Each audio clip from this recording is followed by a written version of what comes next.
relationships, trauma, philosophy. Relationships, trauma, philosophy. Welcome to episode 68 of the Yella Habibi podcast. What can I say except you're welcome? You're welcome. You're welcome. You're welcome. I think I've done that one before, but I'm running out of your welcome intro songs. I know, right? I was hoping you were just going to keep saying you're welcome and we'd do it for like the next minute. Just to see how many people would just stop this episode. Just keep going. Actually, that reminds me, there's an artist. Oh, what's he called? Oh, God, it's on the tip of my tongue. He's called something Choe. I don't want to be... Oh, he's so interesting. He's an American artist. Oh, damn. But he made his millions from like a tech business. But anyway, he's like a very artistic, very creative. He's a bit out there, I'll be honest. You know, when you meet those creators where you have a 5-minute conversation with them and you don't really know what you spoke about. Yeah. Yeah. So he's like that. He's done Joe Rogan podcast and I'll find out his name. But he did a whole podcast episode. It was for like 2 hours, 2.5 hours, where he just put, I don't know what I think he put like, I'm not being funny, but I think he put something like a dildo in his mouth. And he just recorded the noises of it. Not in a sexual way, just like had it in his mouth and just like chewed it and tried to speak with it. And now I'm starting to think why I brought this up, but it seemed to link to what we were talking. Strange sound. Yeah, he's an interesting, I don't know, creators do strange things and just for 2.5 hours and people listen to it. He just tries to talk with it in his mouth. That's strange. Is it a bit like that ASMR? No, he doesn't do that, but no, it sounds like, doesn't it? Yeah, like so he just makes strange noises for 2 hours. Yeah. Interesting. He also did the artwork on Star Wars TV show called The Mandalorian? The Mandalorian. Now you should know what his name is. I can't remember his bloody name. And he actually got a part in it. They said, do you want money for it? He was like, no, just give me one part. Just give me one part. Let me say something. We should have got paid for the part as well. He's not. He's a very down-to-earth guy. Like, he's made his millions. Yeah, but they're making millions off of his artwork and his acting within it. Like, what a weird thing. Like, no, don't give me money. I'll do more work for free. That's what he requested. That's wild. Yeah. He's an interesting guy. He said, no, don't give me any more. He said, just give me one part. Just give me anything. And I gave him like a 5-second part when like in the bar, he said something. And for the next 6 months before it, he learned the language of the people there and he just nailed it. And he get on this episode, he just talks in this like mad language for like 2 minutes. He's an interesting guy. I feel so annoyed that I don't have his name, but I will figure it out throughout the episode. Anyway, but more importantly, what are we going to talk about today? We're going to talk about a bit about Laos. Now, we usually keep our favorite, least favorite, and summaries of, countries that we visit towards the travel segment when we leave, and we definitely will do that. But there's just so much to already talk about in our 4 days of being here. Yeah, definitely. And is it worth us doing first impressions? No, we'll keep that for the traveling. Oh, yeah, it is. I feel like we do a first impression, don't we? Like, as a separate to the... It's been a while since we've done a first impression one, I think. Oh, yeah. Sorry, we haven't done it in a while. Well, yes, we'll wait that for the travel segment. Okay, yeah, good point. Because that's the travel segment. But we will talk about our experience coming into Laos and just some things that have happened. Just because there'll be too much to discuss at the end of the month. And it'll end up being a full episode. So we thought we'll talk about it now. So how about you tell everyone about the start? Yeah. Okay. So when you're coming into Laos with a UK passport, you don't need to get a visa in advance. I believe that you can get an e-visa online before, but I don't know if that's different or necessary. But you have to fill in a form on the airplane there's like an arrival card and a departure card that you have to fill in. You have to give them the arrival card and hang on to the departure card until you leave. That's really important. But you've also got to get a visa. So we thought, okay, well, we filled in the form on the plane, so let's just get in the queue to pay for the visa. So we're in the queue. We got to the front of the queue and she said, no, you've got to fill in a different form as well. So then we left the queue, like, right, okay, went and filled in this other form. By this point, the queue was really long. Like, everyone had got off the plane. So there's a plane full of people in a tiny room in the airport. And the airport itself is super small in Luang Prabang, which is where we're staying. And so we filled in the form, got back in the queue, got to the front of it, and we could see everyone had got US dollars in cash. And we knew that it was $40. And so that's really strange. Like, surely they're going to let us pay on card, though, and in local currency. But we got to the front and she said, no, it's cash only. And we're like, all right, okay, well, we don't have any cash. So she said, well, you have to go through, like, through passport control without your without getting your visa to go and get the cash because there's an ATM through there. Just tell the security guards, like, right, okay. So Scott went and got cash, but we could only get local currency. And the woman told us how much local currency to get. So we came back with just a little bit surplus. She said 1.5 million. Yeah. Which was right for about $40 each. But the guy at the next window said, well, no, it's 2 million for both of you. So, like, we queried it and I said, well, she said that it was 1.5. And he was like, well, go and ask her that. So we went and asked her. And she's like, well, I don't know. If he's saying it's 2 million, it's 2 million. So it's like a lot of confusion about that. And like, so you went out to the ATM, Scott went out to the ATM and got the local currency. And he thought, well, maybe I'm best changing it into US dollars because that's what everybody's paying in. But then you needed your passport to do that, didn't you? Like, so there was an exchange place there. Yeah. Oh, that was so annoying. There's already a worrying system that I just went straight through immigration without actually passing it. And but this is what they do. Like, they could easily have an ATM on the other side. I don't know why. It's kind of risky that they don't. But yeah, I went to, because everyone's queued up at the to the currency converter, and then I saw everyone in front of me, them asking to produce their passport. So I was like, oh, Jesus, I don't have that. And then the guy next to me just mentioned, is there an ATM? And they're like, yeah, it's just outside. But I was scared to go outside because, just before you get to the outside area, or just before you get out of the arrivals, there's usually a door that is, once it's closed, it's closed. You can't re-enter. So, and I saw it open and close. I was like, well, I can't go through there. That'd be crazy. But the currency converter's like, no, you can just go through. And we explained that, okay. And me and him just sheepishly looked at each other. I was like, I'll follow you. He was funny. I think he was Dutch. He was a really nice guy. And we walked out. So we left the airport. I hope this isn't going to get me in trouble. But this is what we were told to do. We said, go to the ATM. I didn't see it. I saw the currency converter that was inside. I'll go to this. Then we went to the ATM, which everyone else is doing. So now we're outside the airport. I haven't passed immigration. And then we get it out. And also, that I got out was the maximum that it would let me get out. So initially, I was just going to get the 1.5 million, which is about $62 or something. But again, came back and they're like, no, it's 2 million, which was a joke, because the conversion would have been correct. But basically, we ended up being charged like $70, something like that. Pounds, I think. I'm sure it's not, because it's meant to be $40 each, which we thought was the 1.5 million, which would have been $80. I think we ended up paying like 90 something dollars. So yeah, whilst it's not a big difference, I just think that's a bit ridiculous that we're paying in their own currency And it's costing more. And it's costing more. Like, that baffled me. Like, if someone could tell me, I know there'll be things in the background that we're not aware of to why it is, but also I know there are just silly systems around the world that don't make sense. But if there's someone watching this that knows why they would prefer US dollars in this airport, I would be interested. Yeah. No, it would be interesting. And I've had, so it's something to me, like, sort of tied in with our experience in the airport. I found when we go to places, the airport experience is a very clear indicator of what the place is going to be like in terms of ease. Like, Interesting. So, like, none of that made any sense. No, it was really odd. And it was quite a frustrating experience going through, like, took longer than it should have. Nothing was like the order in which it should be, and so on. And I think that is like, I'm enjoying Laos, but I think that's reflected in our experience. Like, all the restaurants have tofu, but none of the supermarkets have tofu.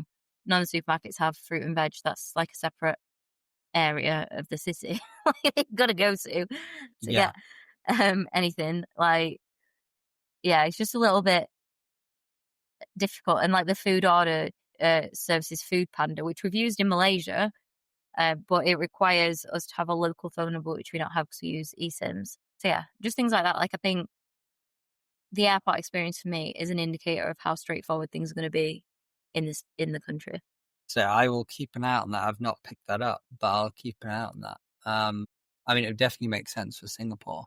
Yeah. because it's Like brilliant. clockwork. It's like clockwork, and Singapore is easy. Well, yeah, fair. I mean, when you're visiting countries like this, you do have to sort of come to terms with the more difficulties, because we are, if you zoom out on a map right now from where we are, you see this tiny, I don't know if it's a city or town really. It feels like a town, but I think it's a city. And you zoom out and it's just this little dot of where the people are populated, which is very few of. And then it's just a mountainous jungle for miles and miles, hundreds of miles. So I think this is probably the most remote we've been. And what's wild is the other day, and there's a lot of interesting things that have happened that have gone wrong. What sort of put it into perspective for me the other day, the first one was that when I zoomed out when I was looking for running routes, just seeing nothing but green and mountains. So, okay, if there are no planes, it'd be wild to get out of here.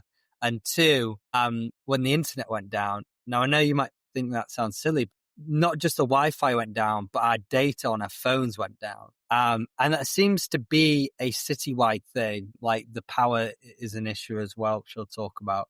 But I don't believe it's just this accommodation problem. I think it's a citywide problem. They just have outages and at times of internet power. But I just in that moment, I was like, the Wi-Fi doesn't work. My data doesn't work. Like if that just happened for a week, the way we would operate would have to be so different. Like just finding something we'd have to do completely in our own heads. Yeah. And then remember how to get back. Like that, I just thought of that. I was like, crap, that would actually be quite hard. That'd be quite hard. Yeah. That'd be quite hard. I was like, wow, we don't have any internet in any way. There's no way we can connect to anything that is down for the city. Like, there's not even data. Kind of like old school, isn't it? Old school traveling.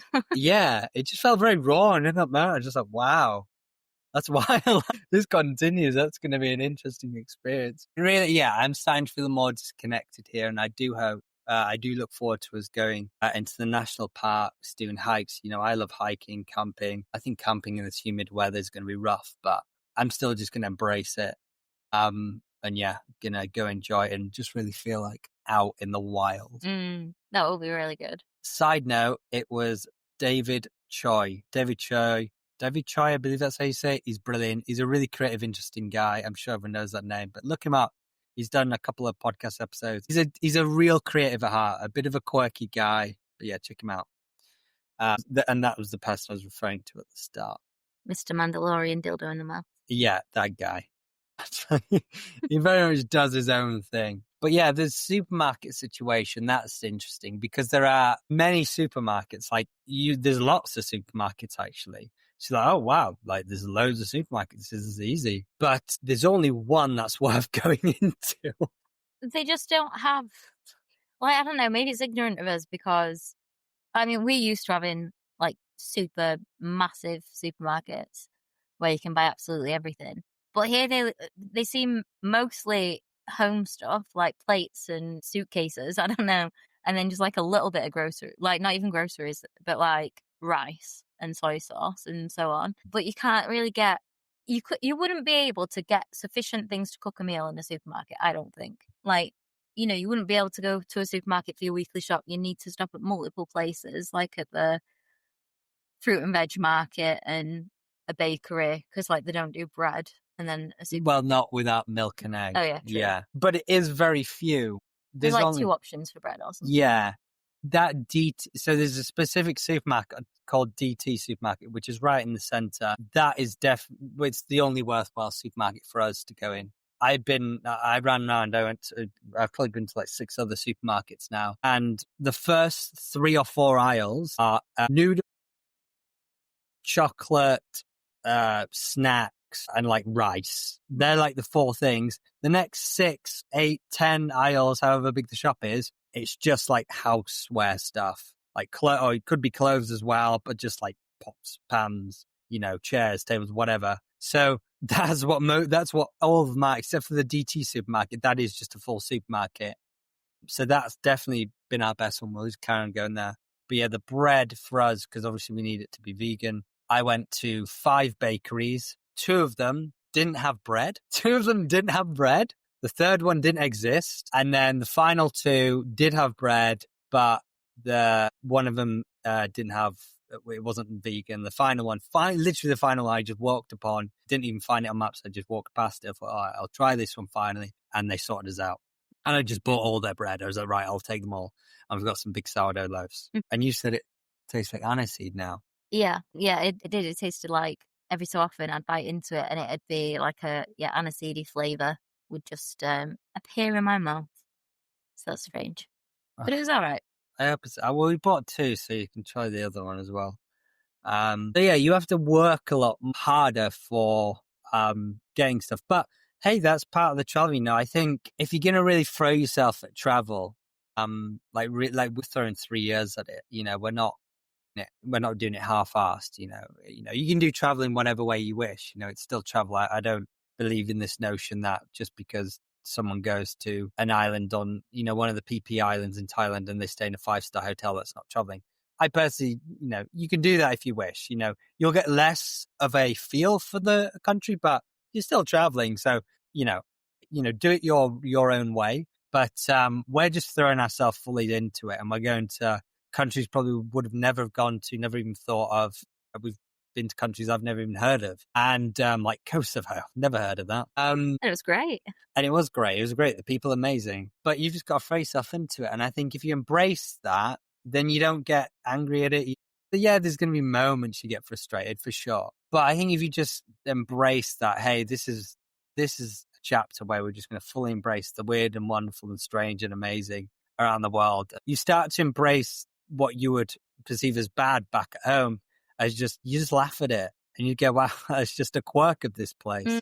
It's just a strange thing of this place. So that's just an annoying, whatever it is.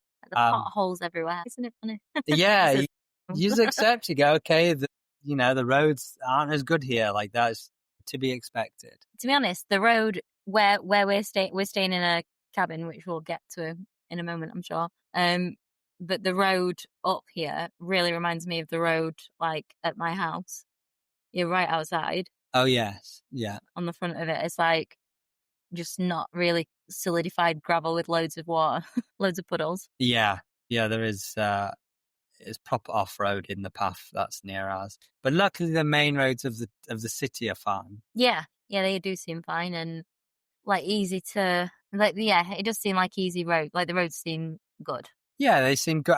But I think as soon as you go out of the city, as soon as you start going into the smaller villages, going onto the mountains, etc., it just becomes like Jeep terrain, like big, just puddles, and I don't know what you describe that terrain as, but very like tracks, and you won't want to be driving a moped on it.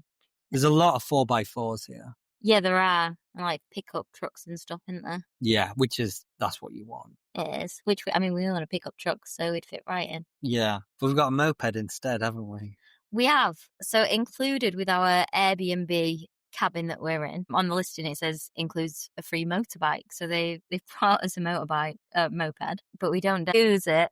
I think we're going to give it a go. We have got to give it a go. 100% got to give it a go. Yeah, we do. I'm quite scared of it. I've never ridden a moped or any bike of that kind, and to do it in Southeast Asia is a bit intimidating. I know it seems like all the tourists seem to just get involved with it, and I'm sure I'll take to it, but it's just a bit of an intimidating place to start it because people are so confident on their bikes here and everyone's got one. So it's just, and they don't realize you're a learner, and they duck and dive between you, and there's no sort of waiting for someone to pass you. It's just any gap you get, you go, and everyone knows that. It's just everyone goes for every gap. There's no patiently waiting to let someone out. It's not how it works here, or really any of Southeast Asia that we've been. So that's quite hard to get comfortable with, on top of riding a moped for the first time. And especially if we end up on any roads that aren't very well paved. I think I've seen a lot of videos where people like go over quite easily on that.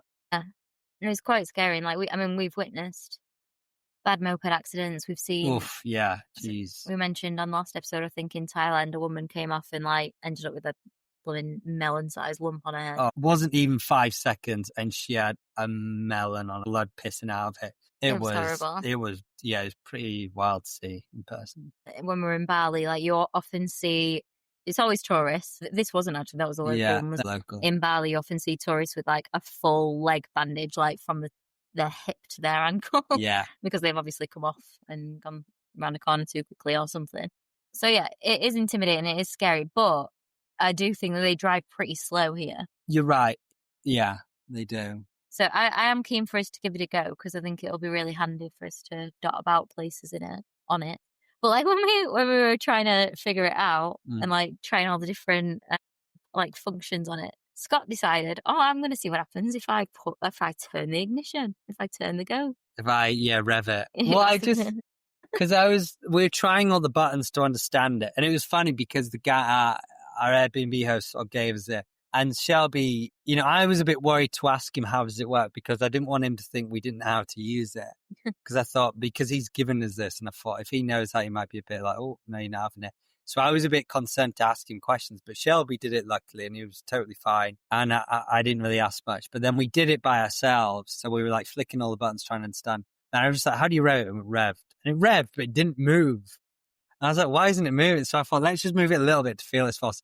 And I revved it more. And I've been thinking about this because there's literally a scene on Inbetweeners where Jay does that exact same thing. He revs it. He says, he's like, yeah, mate, I know how to ride this. Yeah. He just like talks a load of bollocks, jumps on. And and it's a common thing. If you rev it, not sat on it, what happens is it moves and then you can't brake because it's far away from you. Your hand revs it more.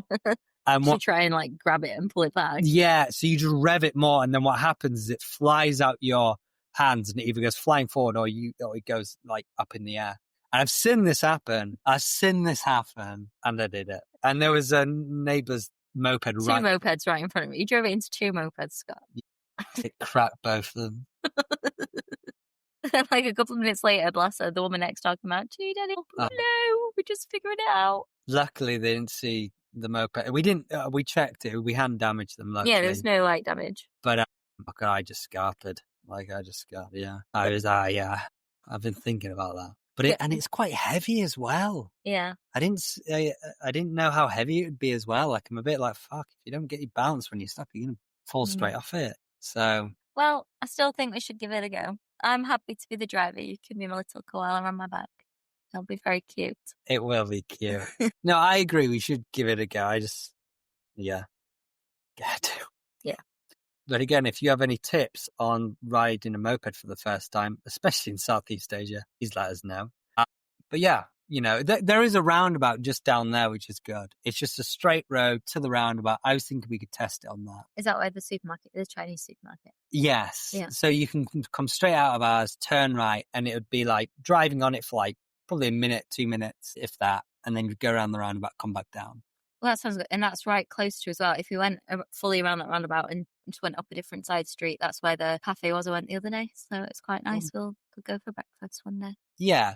So I think that's where we can practice. So yeah, let's see. But let's talk about the accommodation and the weird and wonderful things that's going on in this accommodation. What do you want to start, baby? Yeah. So we got this Airbnb.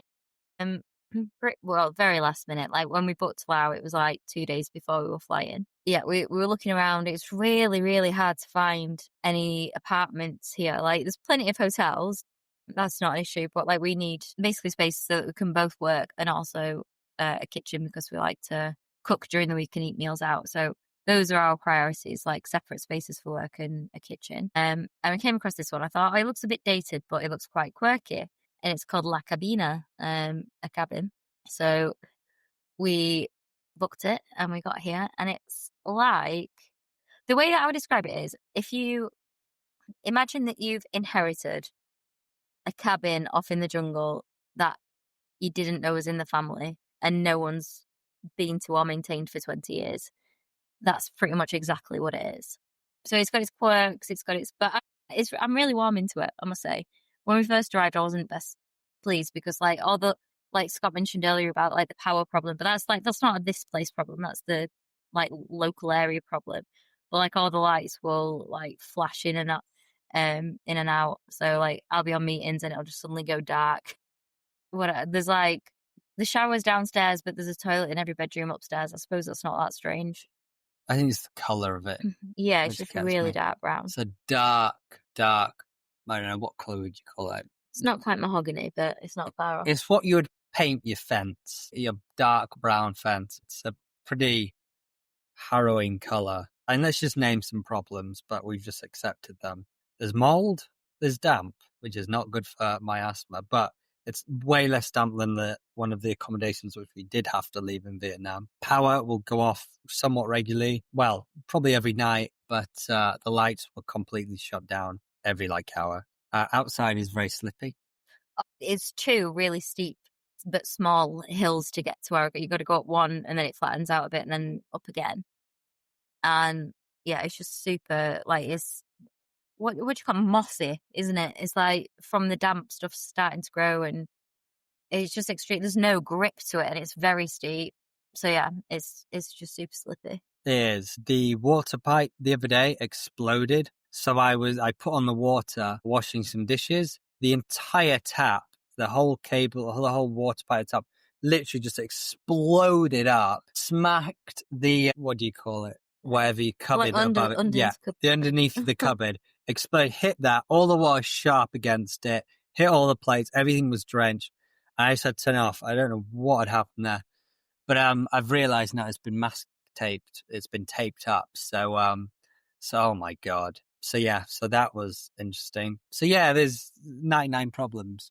Your hand gestures then were like, is it Ricky Stanicki when that guy is always doing this on the Oh, that's so funny. Because you were just chewing this, you like with it, and then it exploded. You just did it. I don't do that. You just did it. Watch Ricky Stanicki. It is funny. It's really funny. I enjoyed that a lot. One of John Cena's best roles there. Yeah, and Zac Efron's in it. It's a good film. It is. It is. It really is. But it might just be time for Scott's WTF of the week. Every week, the world gets a little weirder. Let's talk about the strangest thing that went down this week.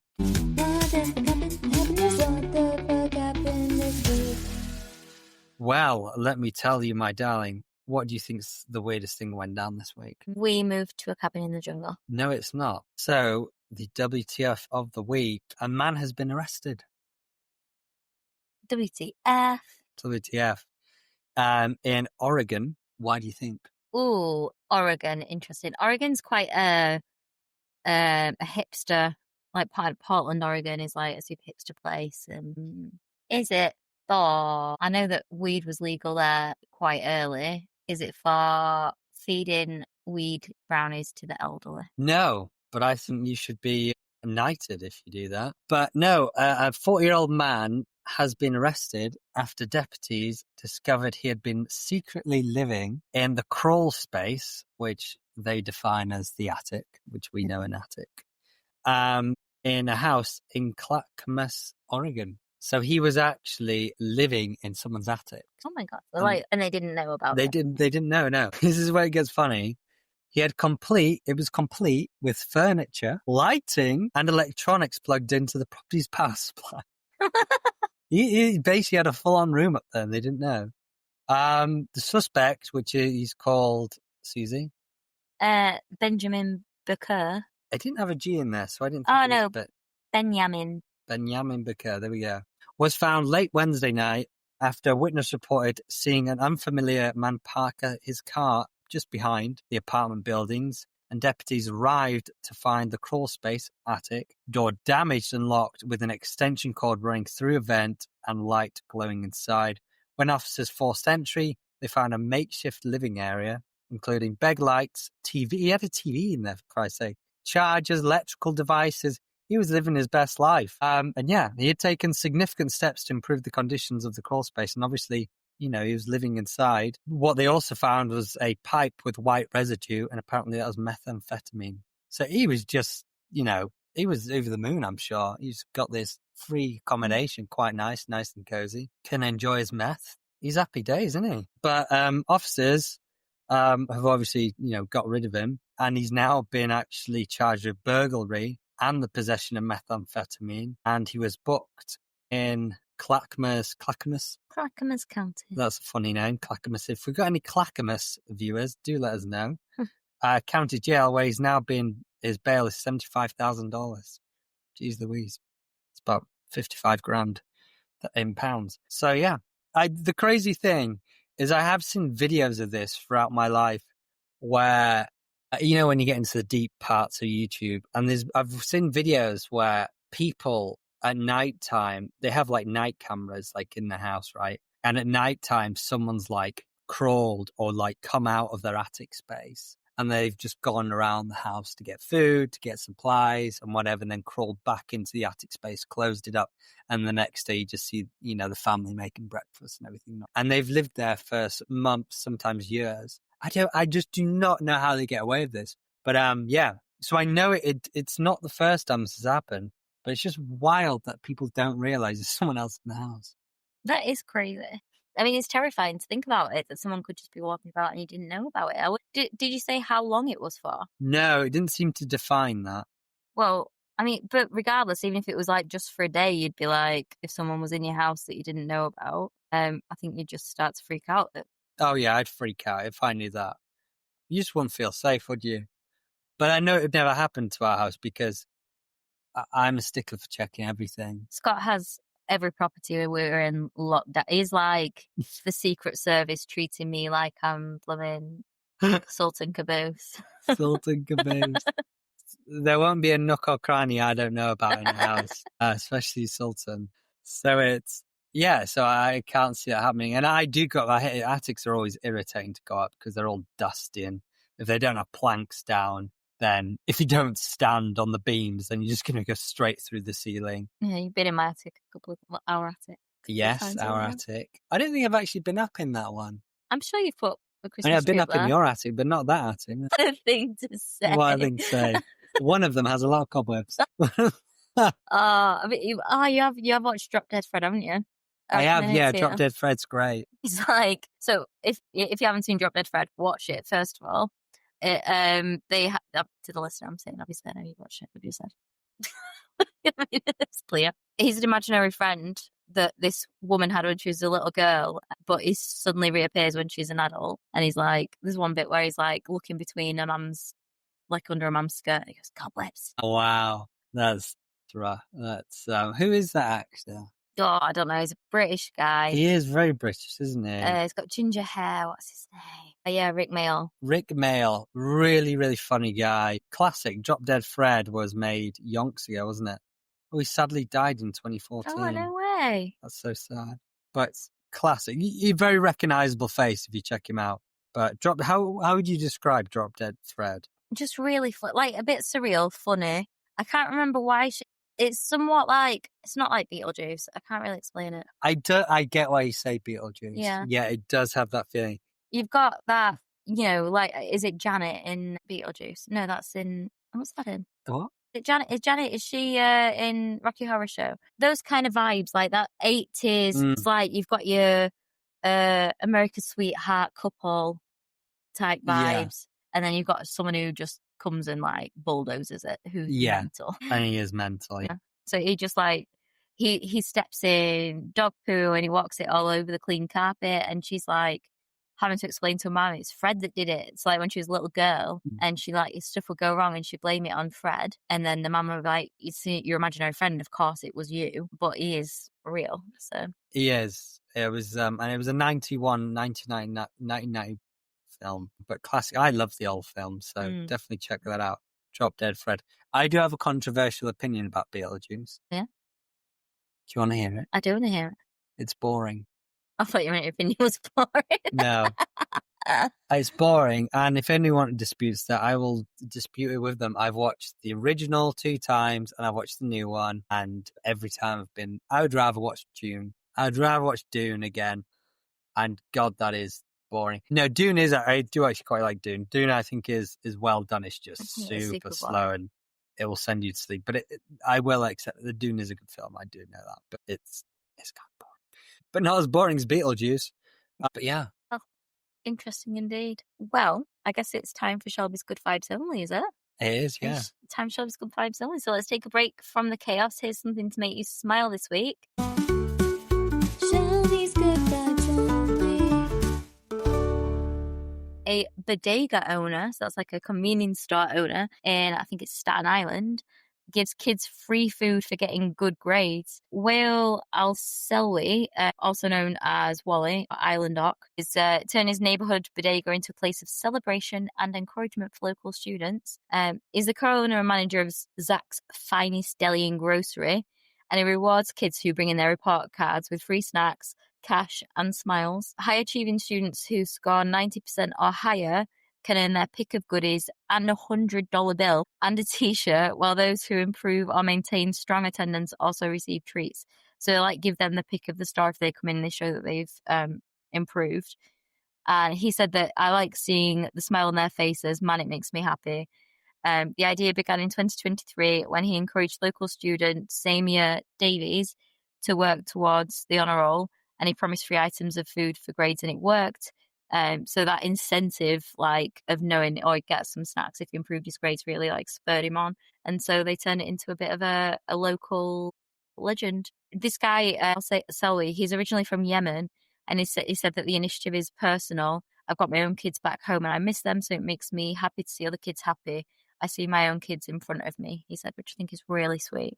And I just think that's such a feel-good thing for, like, a local convenience store to support the local kids and say, hey, kids, if you try hard in school, come and show me your grades and I'll give you some free snacks. Yeah, I've not heard of that. I wonder how much that costs. Well, so he has got a GoFundMe, and he's raised, I think it's $50,000 to keep the program going. So it's almost like a charity. Okay. What is a bodega? Bodega is like a convenience store, like your corner shop. I get it now. So he's runs a corner shop. He's basically got wakey wines. Wakey wines. He's got a wakey wines, and he's giving out free prime to kids who do well. And he's free prime, yeah. Incentivizes this kid and then does it for everyone else. Oh, that is nice. Yeah, they're lovely. Yeah, that is nice. That's lovely to know. And getting money at that age is really hard. So buying anything is like I remember just buying, like a flump or a Freddo was like, or bigger, like some like football stickers or cards for my book.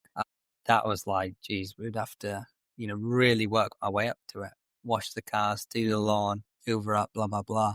Yeah. And then you could get some sweets. So yeah, that's really nice. That probably means, I'd say that it means even more for someone at that age, Definitely. We had, in the school that I used to work at, we had a really cool incentive that if they had 100% attendance, they got a tin of beans, baked beans. A tin of beans? And yeah, it was presented to them in assembly, and it said, that's because you've been here. No, that's terrible. But I loved it. I lived for it. For my days. I lived for it. And then the teacher who did it as well was like the most wholesome teacher you'd ever meet. Like, he was great. Yeah. And like, you could see how proud he was of coming up with it. And I just lived for it. Wow. Did you ever get it? No, sorry, the school that I worked at. It was when I was a teacher. Oh, fair. Yeah. So like, I'd be in assembly as like watching the group of kids that were in my class.